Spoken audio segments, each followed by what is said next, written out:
بسم اللہ الرحمن الرحیم۔ اللہ کے نام سے شروع جو بڑا مہربان نہایت رحم والا ہے۔ ایک بادشاہ نے اعلان کیا، میری سلطنت میں جو سب سے بڑا بے وقوف ہے اسے پیش کرو۔ بادشاہ بھی بادشاہ ہی ہوتے ہیں۔ خیر حکم تھا، عمل ہوا، اور بے وقوفوں کے نام سے سینکڑوں لوگ پیش کر دیے گئے۔ بادشاہ نے سب کا امتحان لیا۔ فائنل راؤنڈ میں ایک شخص کامیاب بے وقوف قرار پایا۔ بادشاہ نے اپنے گلے سے ایک قیمتی ہار اتار کر اس بے وقوف کے گلے میں ڈال دیا۔ وہ بے وقوف عزت پا کر اپنے گھر لوٹ گیا۔ ایک عرصے بعد بے وقوف بادشاہ سے ملنے کے خیال سے آیا۔ بادشاہ مرض الموت میں آخری وقت گزار رہا تھا۔ بادشاہ کو یہ بتایا گیا۔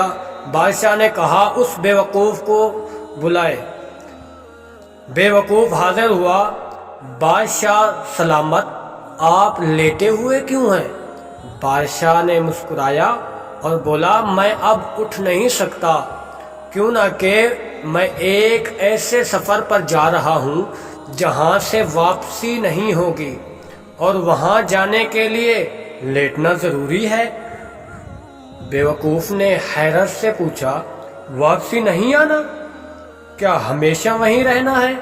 بادشاہ نے بے بسی سے بولا، ہاں ہمیشہ وہاں رہنا ہے۔ تو بے وقوف نے بولا، تو آپ نے وہاں یقیناً بہت بڑا محل، بڑے باغیچے، بہت سے غلام، بہت بیگمات اور بہت سامان عیش روانہ کر دیا ہوگا۔ بے وقوف نے کہا۔ بادشاہ چیخ مار کر رو پڑا۔ بے وقوف نے حیرت سے بادشاہ کو دیکھا۔ اسے سمجھ نہ آئی کہ بادشاہ کیوں رو رہا ہے۔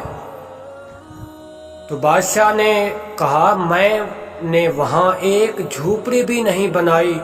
روتے ہوئے بادشاہ کی آواز نکلی، کیا ایسے کیسے ہو سکتا ہے کہ آپ سے زیادہ سمجھدار، جب آپ کو پتا ہے کہ ہمیشہ وہاں رہنا ہے، ضرور انتظام کیا ہوگا۔